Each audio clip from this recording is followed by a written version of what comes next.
My 4-year-old daughter suddenly exclaimed. Grandma who passed away is telling us to run away right now. It was late at night when we were staying at my in-laws' house. I was puzzled and asked, "What do you mean?" My daughter took my hand, urging me to go outside. As she shared her story, I was left speechless. She has always possessed a mysterious ability, and in that moment, fear overwhelmed me. I never imagined that person would be involved in something like this. I've never been more terrified of human beings. Michael, who is 4 years younger than me, and I met when I was 34, and a year later, we got married. We built a house about a 10-minute drive from his parents' place and started our newlywed life. Olivia, let's be happy together from now on. He was incredibly kind, and his parents, who raised him, welcomed me warmly. Michael works diligently every day to become the successor to his father's company. To support him, I quit my full-time job and started working part-time with more flexible hours. Then there's my sister-in-law, Sophia, who scoffs and says, "Working part-time?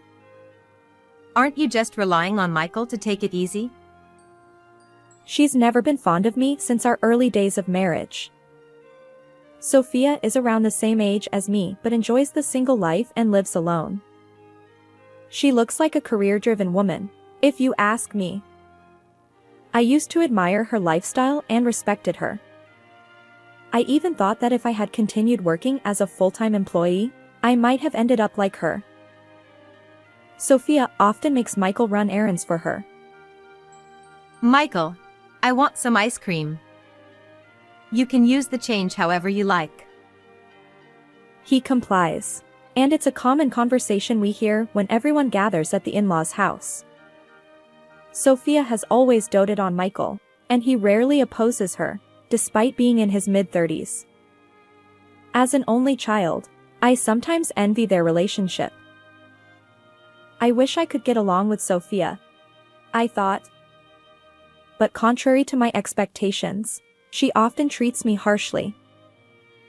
She was somewhat overbearing and would occasionally visit our home when my husband wasn't around.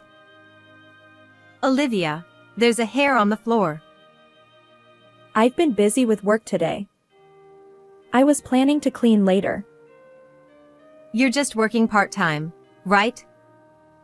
Stop making excuses and get it done. It's a pity that Michael has to live in such a dirty place." Sighing, I complied with her demands. As I cleaned, she'd march into the kitchen and help herself to the half-prepared dishes, tasting them without permission. The flavor is so bland. How can you make something this awful?" It's not finished yet. "I wonder why Michael ended up marrying someone like you." She never bothered to listen to my side of the story, always bringing up Michael's name. And truth be told, I wasn't particularly skilled at housework, so I felt somewhat resigned to her criticisms. However, there were some things I simply couldn't tolerate. "You only have flashy clothes, don't you? And yet, your underwear is so plain."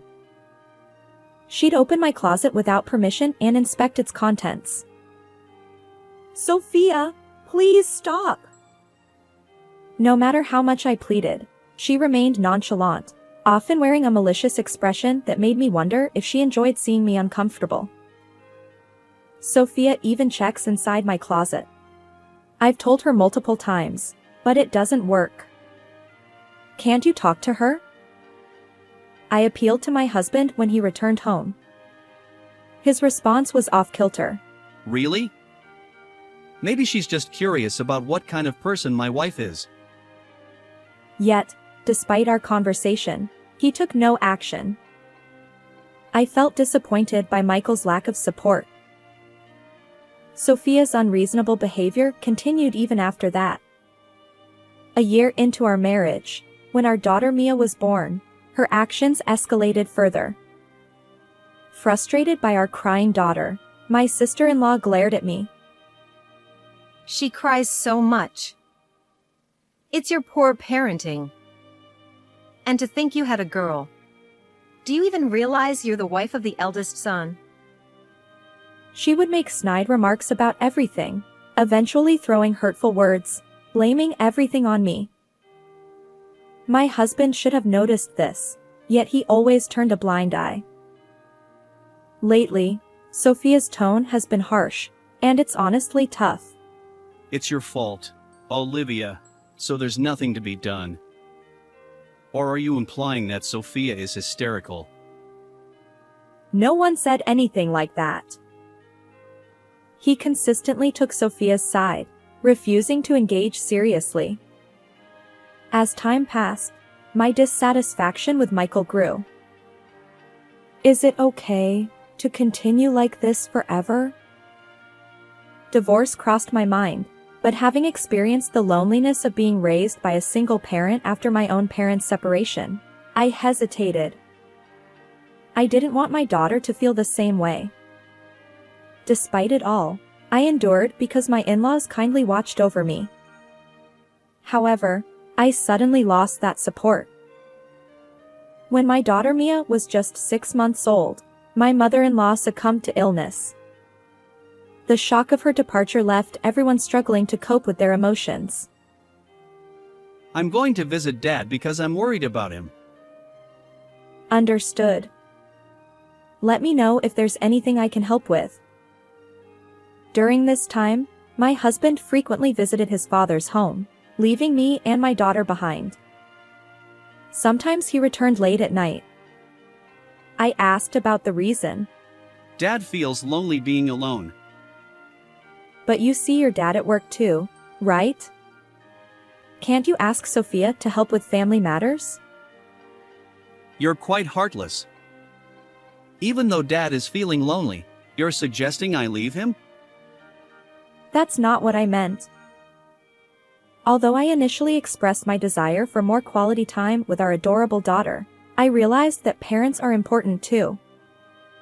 I remained silent after that. As time passed, our daughter Mia turned 4. Michael continued his daily visits to his father's house, and his return home was always late at night. I confronted him about his behavior. Michael, you've been busy lately, right? Isn't it difficult for you to keep checking on your dad's well-being? I can go in your place. However, he insisted. Don't visit my dad's house. Sophia wouldn't like it, and I don't want unnecessary conflicts. His determination to keep me away from the family home raised suspicions. I decided to defy his instructions and visit my father-in-law myself. To my surprise, my father-in-law welcomed me with a smile. I've been taking cooking classes and enjoying it. He said happily. His demeanor was completely different from what Michael had described. And then, my father-in-law accidentally let slip a revealing statement that left me astonished. After a few weeks since that incident, one day, my husband suddenly said, Why don't we all gather at my dad's house and have a meal? I hesitated, thinking, but Sophia wouldn't like it if I visited your dad. His unexpected suggestion made me suspicious. He continued. It's fine. Sophia invited us today. So, are you coming? Hurry up and get ready. Michael seemed unusually flustered. Despite the difference from our usual routine, I agreed to my husband's invitation, and the 3 of us, my daughter, him, and I, headed to his dad's home. Upon arriving at my in-laws' house, a delightful aroma greeted me at the entrance. My sister-in-law, Sophia, welcomed me with a smile. Olivia, welcome. I've been preparing dinner while waiting for you.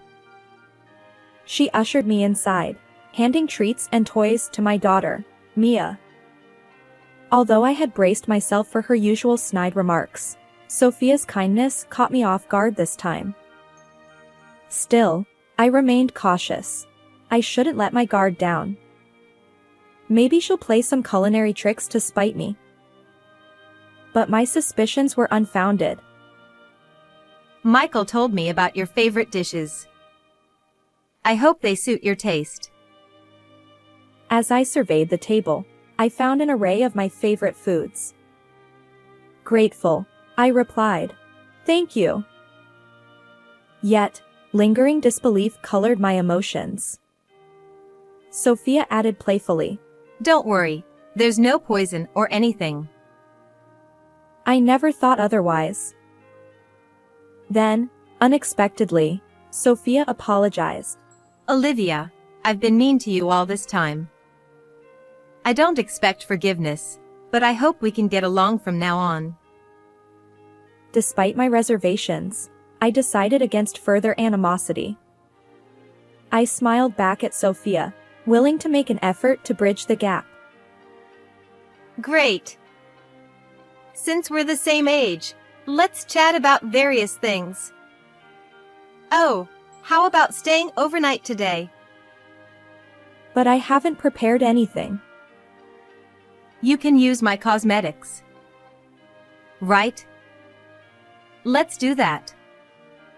Michael, it's fine, isn't it? Caught up in Sophia's pace, I had no chance to refuse. I guess this is an important step toward getting along. With that thought, I decided to accept her invitation. Sophia was a great conversationalist, and before I knew it, I was genuinely enjoying our time together. The hours flew by, and the three of us, our family, ended up sleeping in the room with my late mother-in-law's memorial portrait. I must have misunderstood Sophia. From now on, I'll try to be more understanding. That's great. I'm happy that you two are getting along. As our daughter slept soundly between us, I drifted off into a dream. However, it was in the middle of the night. Mom, we need to escape right now. Grandma, who passed away, said so. Mia suddenly shouted loudly, jolting me awake. Startled by her voice, I sat up. What? What's going on? Despite my grogginess, I sought confirmation from my daughter. Since my mother-in-law had passed away when Mia was around 6 months old, she shouldn't remember anything. I wondered if Mia was still half asleep, but her eyes were wide open, and she wore an anxious expression. If we stay like this, we'll be killed. Mia tugged at my hand, urging me to leave the room. As I glanced to tell my husband about the situation, he wasn't there. He should have been asleep. Where could he have gone at a time like this? But I couldn't dwell on that now. I chose to trust Mia's words and escape. Actually, my daughter possessed a mysterious power. When my friends were all pregnant one after another, she accurately predicted the gender of each baby in their bellies. She also warned me when Michael was about to get injured. Michael did indeed hurt himself by slipping on the stairs, but luckily, it was just a minor sprain. However, since that incident, both Michael and Sophia started avoiding Mia, saying she's creepy. It's natural for some people to feel that way, so we decided to keep this power a secret between Mia and me. Grandpa needs to escape with us too. Mia stopped in front of her grandfather's room, entered, and gently shook him awake. Grandpa, wake up. Quickly. We'll explain later, but please come with us and escape. Startled by our urgent voices, my father-in-law jumped up, though he seemed puzzled by the situation. Despite his initial hesitation, he eventually agreed to go outside after hearing Mia say, Grandma told us to. When we reached the entrance, I noticed that my husband and sister-in-law's shoes were strangely missing. Furthermore, there were no cars in the parking lot, neither of theirs. Could it be that what Mia said is related to both of them? We decided to walk back to my house, but while it would take only 10 minutes by car, on foot, even for adults, it would be over an hour. I called my mother and asked her to pick us up. As we arrived in front of my house in my mother's car, I noticed that the lights were on inside. And to my surprise, Michael and Sophia's car was parked there too. Mom, I hate to ask, but can we stay at your home tonight? I had an uneasy feeling, and entering the house as it was might be dangerous. And so, we sought refuge at my mom's house. That night, my mind and eyes remained wide awake, and I couldn't sleep. As the morning dawned, I couldn't shake off the meaning behind my daughter's words. So, I borrowed my mother's car and went alone to my in-laws' house. To my shock, the grand, imposing house that had stood there just a few hours ago was now reduced to charred remains and skeletal framework. Wait! This can't be real! Several fire trucks, police cars, and ambulances lined up in front of the in-laws' home, surrounded by curious onlookers. On the other side of the yellow tape, Michael and Sophia were speaking with police and firefighters, explaining the situation. I slipped into the crowd of bystanders, hidden from their view, and observed the unfolding scene. After a while, some of the emergency vehicles departed, and the onlookers dispersed. The once crowded area in front of the house now stood empty. Hiding in the shadow of a nearby car, I listened to my husband and sister-in-law's conversation as they stood outside the taped-off area, gazing at the charred remains of our once grand house. It really went up in flames. The useless Mia and Olivia should be dead by now. They won't be of any help. If they survived this, it's a miracle. Once things settle down, I'll remarry my affair partner and make her child the legitimate heir to this house. The horrifying words echoed in my ears, leaving my legs trembling so much that standing became a challenge. Since Dad probably kicked the bucket too, the inheritance is ours. And the company will be mine soon. Michael and Sophia exchanged laughter as they discussed their sinister plans. What terrible people! I can't forgive them. Fueled by fear and anger, my entire body shook. Before they could return to my home, I hurriedly drove back to my home, retrieved my belongings, and returned to my mom's home where my daughter and father-in-law awaited. And there, I shared the events from earlier at the in-laws' house with my father-in-law. There's something you need to know. Oh my. How could this happen? I absolutely cannot forgive it. His face twisted with shock and rage, and together, we decided on revenge against my husband and sister-in-law. That evening, I left Mia with my mother and stood outside my home's front door with my father-in-law. I reached for the intercom, but then I hesitated. This was my own house. There was no need for that.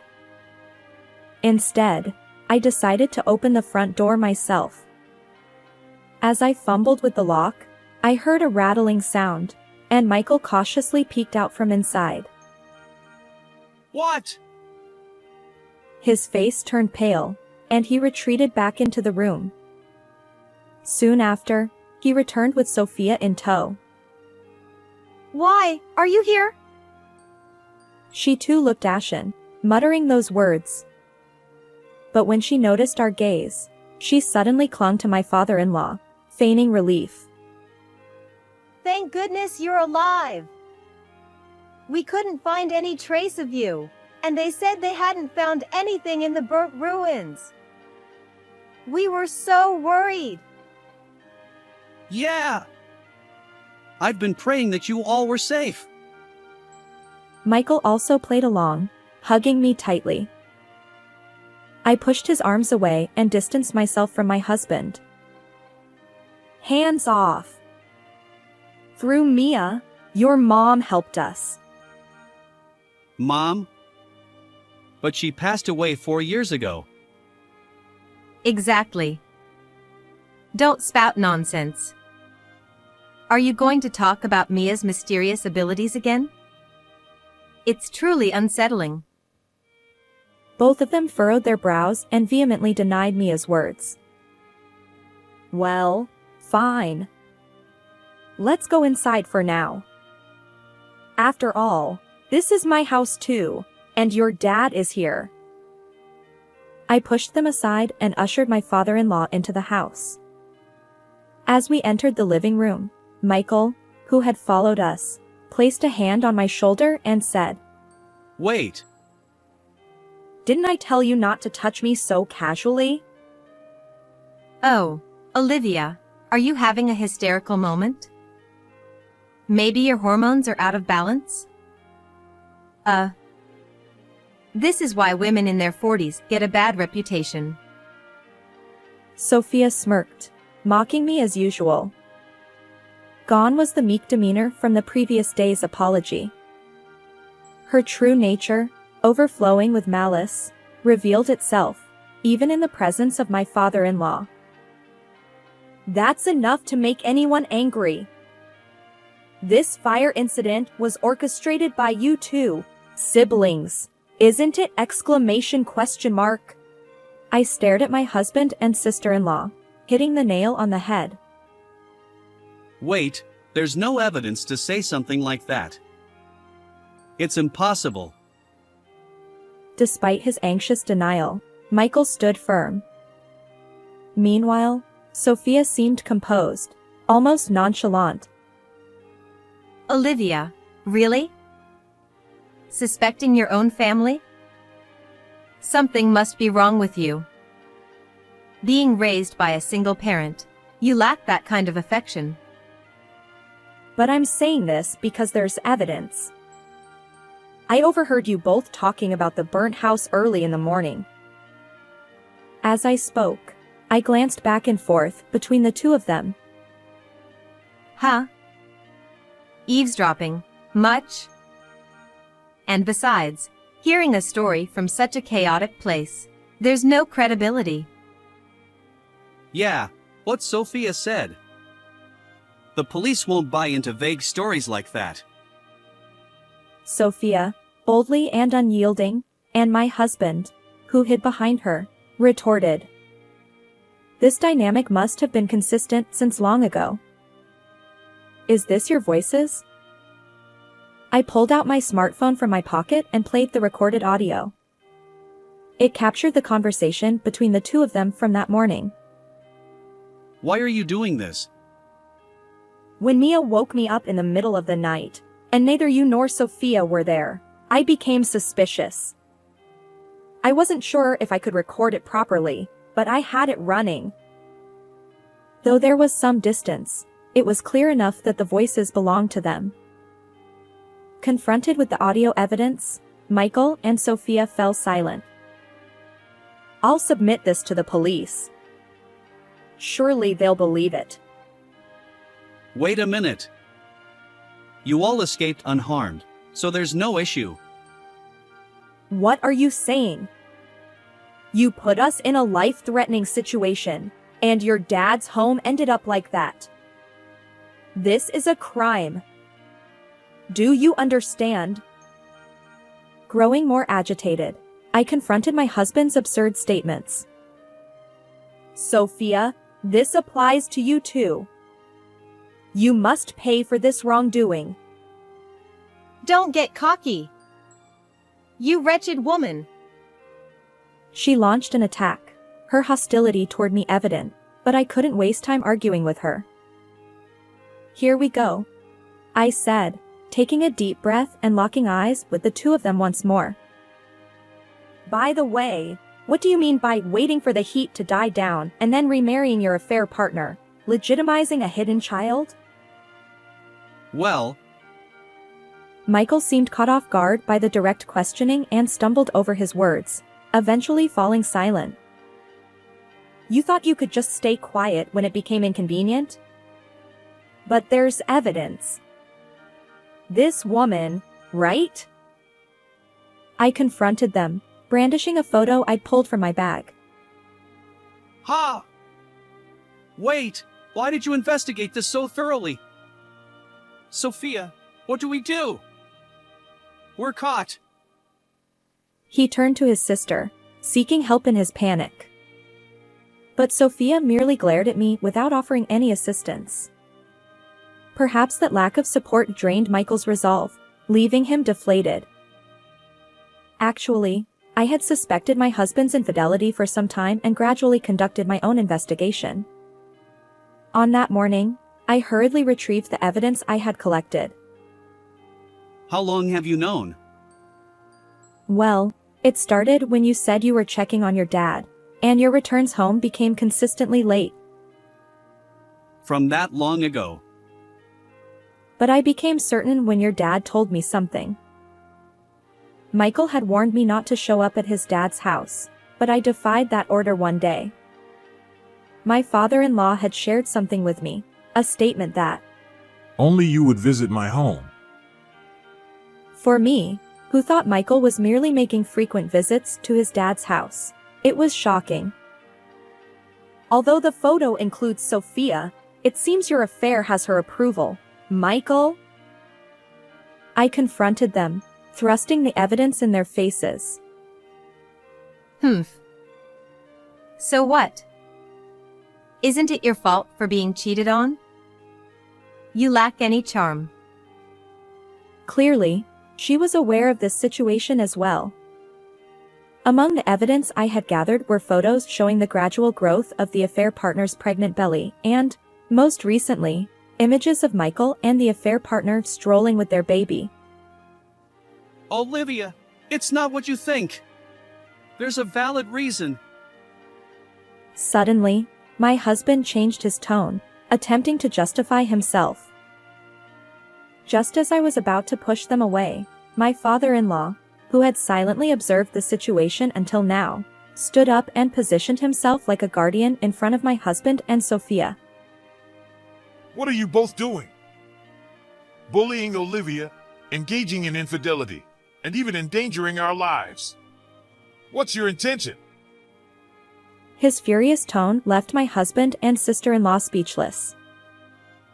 Dad, listen to me. It's all Sophia's fault. She introduced me to that woman in the photo just because she didn't like Olivia. You were always complaining about your wife too. So, I mediated between you and that woman. Nobody asked you to do that. Besides, it was you who said our daughter, Mia, couldn't be the heir because she's a girl. But that's true.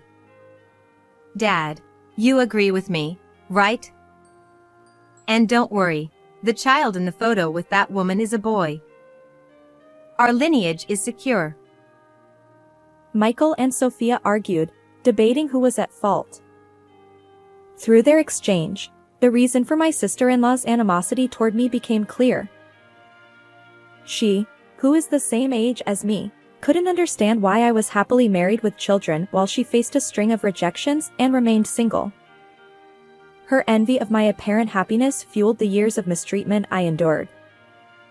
Sophia, desperate to break up my marriage, used her compliant brother to impregnate her affair partner with a baby boy. This is outrageous. It's beyond cruel.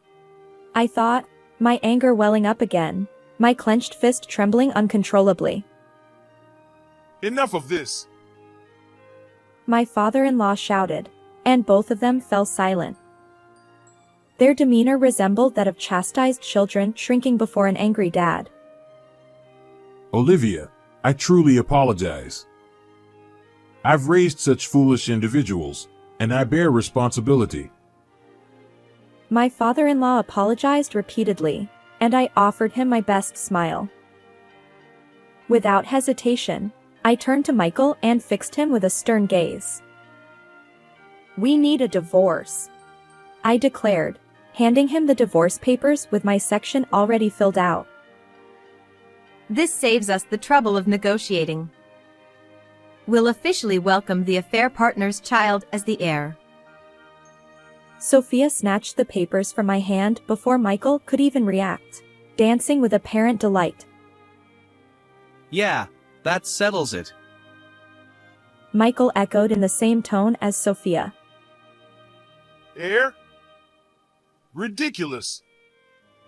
As long as I'm alive, you won't get your way. He glared at them. Dad, what are you saying? Isn't this a cause for celebration? Sophia's eyes sparkled. Sophia, I sever all ties with you. Don't ever cross my path again. Michael, the same goes for you. You're fired from the company. And so, my father-in-law delivered his verdict to the two of them. Wait a minute. Without me, the company would collapse. Is it okay to do this? Exactly. If you sever ties with us, you'll be all alone. And what about the inheritance? Their concerns ultimately revolve around money. Upon hearing this, my father-in-law's expression momentarily revealed a hint of sadness. You're both strangers to me now.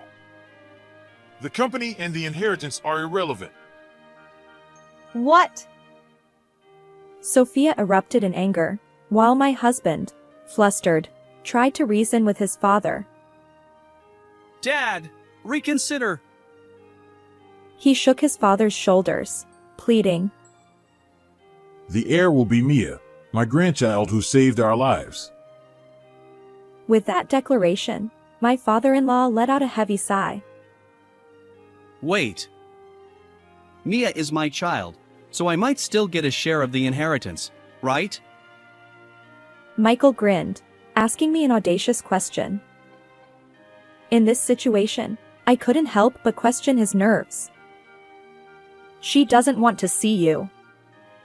After everything that's happened, she's scared, and there are hardly any memories between you. I replied firmly. But I'm her father. I won't allow it. Nevertheless, this is the result of your inaction over the past 4 years. After the divorce, I'll respect our daughter's wishes and won't allow visitation. I don't want that. I don't want a divorce. Olivia, please. Michael wailed loudly, clinging to me. Olivia, I apologize for everything. Please convince Dad to reconsider. Even Sophia, seeking mediation, pleaded with me. Although you two might be preoccupied with divorce and estrangement, both of you need to go to the police now regarding the fire incident. Do you understand? Please don't involve the police. I'll be a better husband and dad. I won't let Sophia manipulate me anymore. Let's start anew as a family of 3. Seriously, don't bring the police into this. What about my hard-earned career? Even though they've come this far, they seem to only think about themselves and say whatever they want. Enough! Reflect on your actions and make amends. I firmly rejected them, pushing them away. Michael and Sophia mumbled in response, collapsing to their knees. Afterward, I took my husband and sister-in-law to the police station and submitted the audio evidence. Both of them confessed, and they were arrested in connection with the recent fire incident.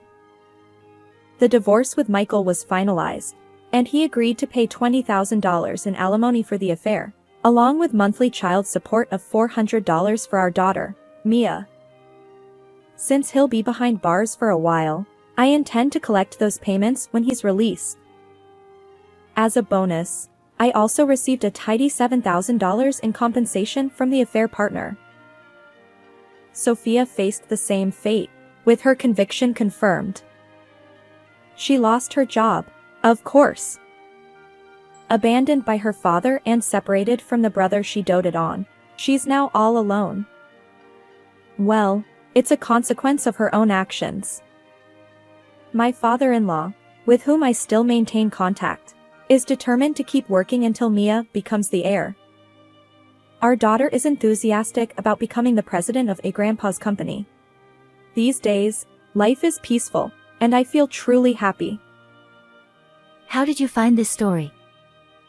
If you enjoyed it, consider subscribing to our channel. Until next time.